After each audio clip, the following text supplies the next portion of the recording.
بسم اللہ الرحمن الرحیم۔ سورۃ المائدہ، یہ سورہ مدنی ہے۔ اس میں 120 آیت اور 16 رکوع ہیں۔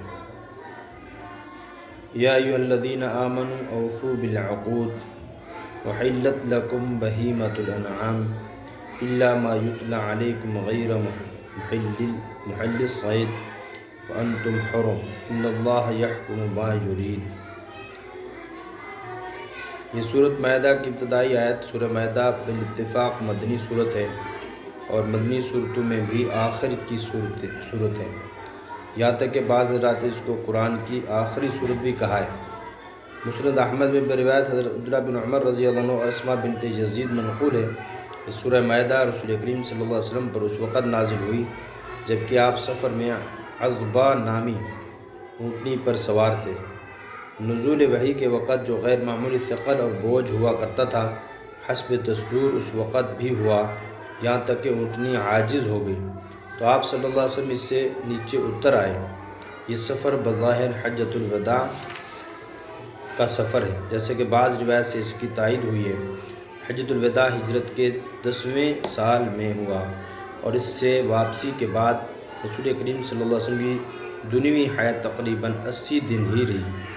ابن حیان نے بحر محیط میں فرمایا کہ سورہ مائدہ کی بعض اجزاء سفر حدیبیہ میں اور بعض فتح مکہ کے سفر میں، بعض حجۃ الوداع کے سفر میں نازل ہوئے۔ اس سے معلوم ہوا کہ یہ صورت نزول قرآن کے آخری مراحل میں نازل ہوئی ہے، خواہ بالکل آخری صورت نہ ہو۔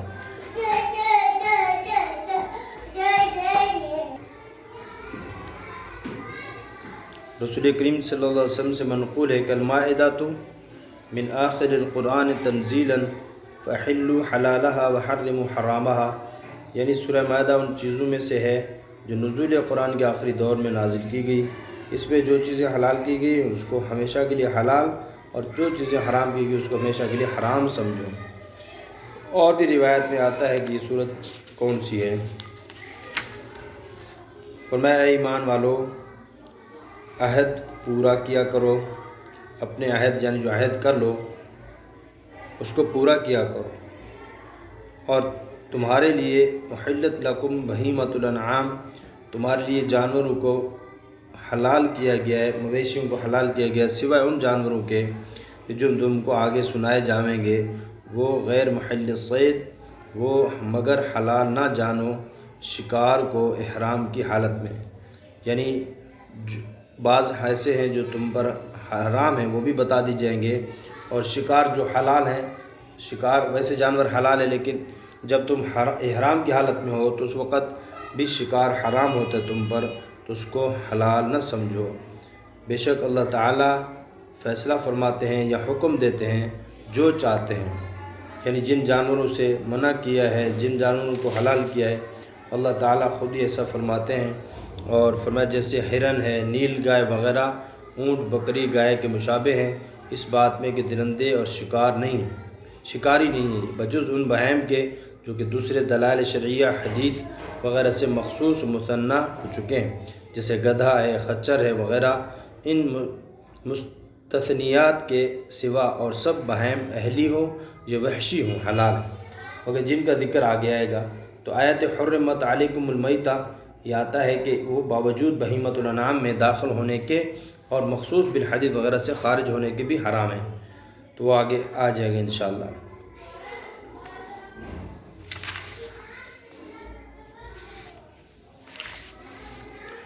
فرمایا یا ایھا الذین آمنوا لا تحلوا شعائر اللہ ولا الشہر الحرام ولا الحدی ولا القلائد ولا آمین بیت الحرام یبتغون فضلا من ربہم ورضوانا وإذا حللتم فاصطادوا ولا يجرمنكم شنآن قوم أن صدوكم عن المسجد الحرام أن تعتدوا وتعاونوا على البر والتقوى ولا تعاونوا على الإثم والعدوان واتقوا الله إن الله شديد العقاب۔ فرمایا ایمان والو، تم نہ سمجھو حلال اللہ تعالیٰ کی نشانیوں کو، یعنی جن چیزوں سے اللہ نے منع کیا ہے نشانیاں ہیں ان سے ان کو حلال نہ سمجھو، یعنی ان کو توڑنا، ان کو چھوڑنا، اور نہ ادب والے مہینے اور نہ ہی ادب والے مہینے ان کو چھوڑنا، والے شہر الحرام جو احترام والے ہیں، حرمت والے مہینے ہیں، ان میں بھی شکار وغیرہ کرنا، لڑائی جھگڑا کرنا ان سے منع فرمائے، ان کا احترام کرنا ہے۔ اور نہ اس جانور کو جو نیاز کعبہ کی ہو، یعنی جس کو آپ نے قربانی کی نیت سے اپنے ساتھ لے لیا ہے اور یہاں اس کے گلے میں پٹا ڈال دیا ہے، یعنی جس جانور کو اس کو آپ نے گلے میں پٹا اس لیے ڈال دیا، اس کو کیا کروں گا میں قربانی کروں گا، یعنی حج پہ جا کر وہاں قربانی کروں گا، جو بھی ہے اس کو بھی آپ ذبح نہ کریں، اس کو حلال نہ سمجھیں۔ اور نہ آنے والوں کو، نہ حرم حرمت والے مہینوں کی طرف یا حرمت والے گھر کی طرف آنے والوں کو ان کو آپ کچھ کہیں۔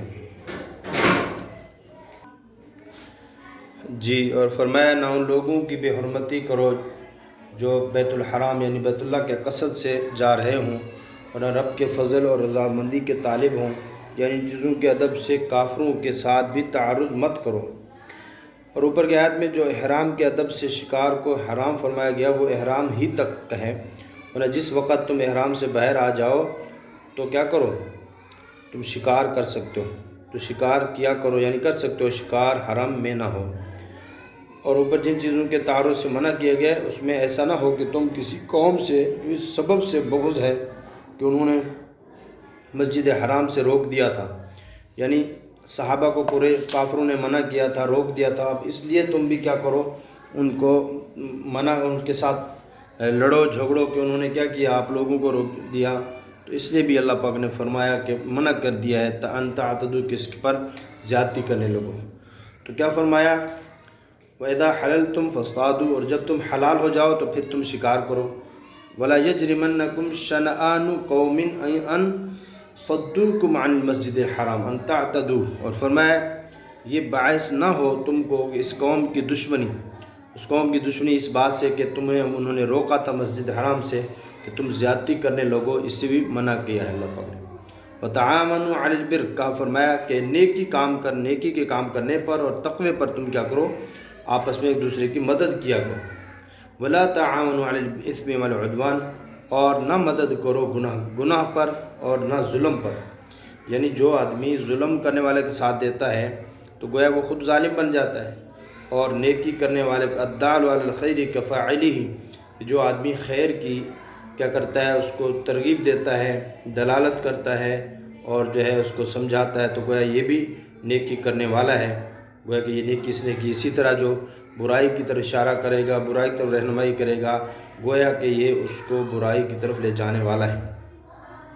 اور فرمایا واتقوا اللہ، اللہ سے ڈرتے رہو، ان اللہ شدید العقاب، اللہ تعالیٰ سخت عذاب دینے والے۔ فرمایا ان کی چند واقعات ہیں جس کی وجہ سے یہ آیتیں اتری ہیں، اس میں صلح حدیبیہ ہے جس میں آپ صلی اللہ علیہ وسلم جو ہے ہجرت پہ حج کے عمرے کے لیے جا رہے تھے، اور تو وہاں پہنچنے سے پہلے قریش والوں کو اور کافر وہاں جو مکے والوں کو پیغام بھیجا کہ ہم لڑنے کی نیت سے نہیں آ رہے بلکہ ہم عمرہ کی نیت سے آ رہے ہیں، تو ہمیں اجازت دے دو، تو انہوں نے منع کر دیا ہے اور سخت کڑی شرطیں رکھی ہیں کہ ایک تو اس سال واپس چلے جاؤ، احرام کھول دو، دوسری بات یہ ہے کہ جب آئندہ سال آؤ تو ہتھیاروں کے بغیر آؤ، اور 3 دن سے زیادہ نہ ٹھہرو، پھر عمرہ کر کے چلے جائیں، اور بھی بہت سی شرطیں رکھی ہیں جن کو آپ صلی اللہ علیہ وسلم نے کے حکم پر سب مطمئن ہو کے واپس ہو گئے، اگرچہ اس وقت جو ہے وہ چاہتے نہیں تھے صحابہ کے واپس چل جائیں، وقار و عزت کے منافی تھا، لیکن اللہ کے رسول نے جب فرمایا تو صحابہ نے شرطیں مانی اور واپس چلے گئے۔ پھر دوسرے سال پھر آپ صلی اللہ علیہ وسلم آئے،